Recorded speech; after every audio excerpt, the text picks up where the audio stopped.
By then, Franco had won the Spanish Civil War, and Nazi Germany was threatening much of Europe. It was a time for art to be anti-fascist.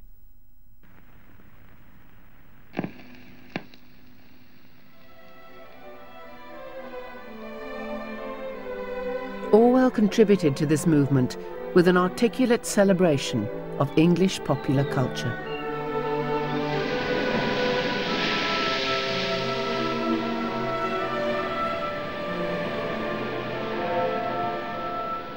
I believe in England. It is a living contradiction of all the infallible dogmas of fascism.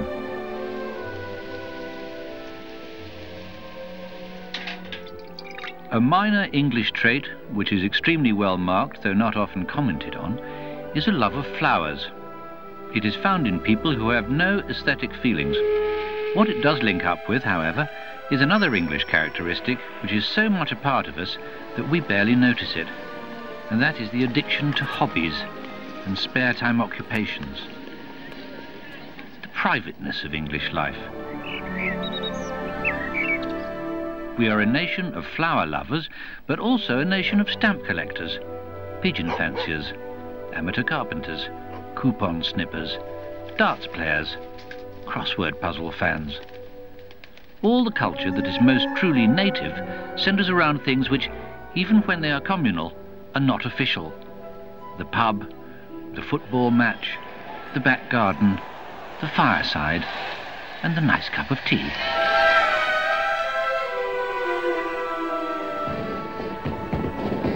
The liberty of the individual is still believed in. The totalitarian idea that there is no such thing as law, there is only power, has never taken root. In England, such concepts as justice, liberty, and objective truth are still believed in. They may be illusions, but they are very powerful illusions.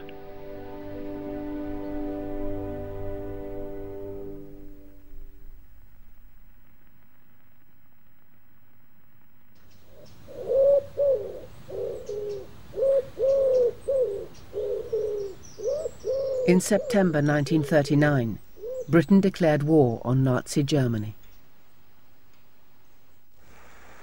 To improve understanding of the conflict, Orwell volunteered for a public debate. To speak against the war, we have here tonight the writer and critic Derek Savage, as well as the poet and sexologist Alex Comfort. Making the case against them is George Orwell. Pacifism is objectively pro-fascist. This is elementary common sense. If you hamper the war effort of one side, you automatically help that of the other. In practice, he who is not with me is against me. Fascism is not a force confined to any one nation. We're just as likely to find it here as anywhere else. The characteristic markings of fascism are curtailment of individual liberties, the abolition of private life and private values. These are all tendencies of present-day Britain. The pacifist is opposed to all of these, and might therefore be called the only genuine anti-fascist.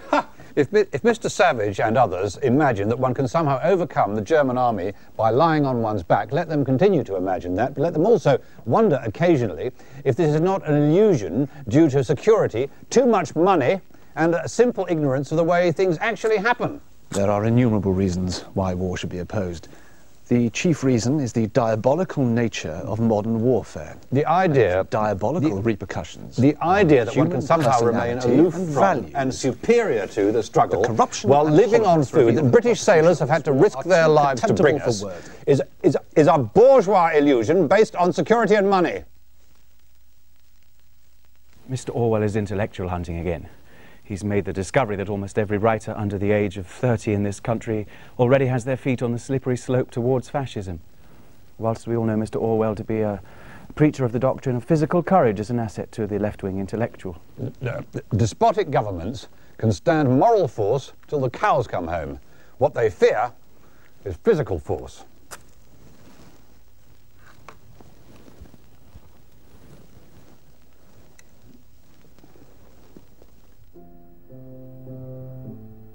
When war broke out, I was rejected by the army because of my lungs. My health is wretched, but it's never prevented me from doing anything that I wanted to, except fight in the war.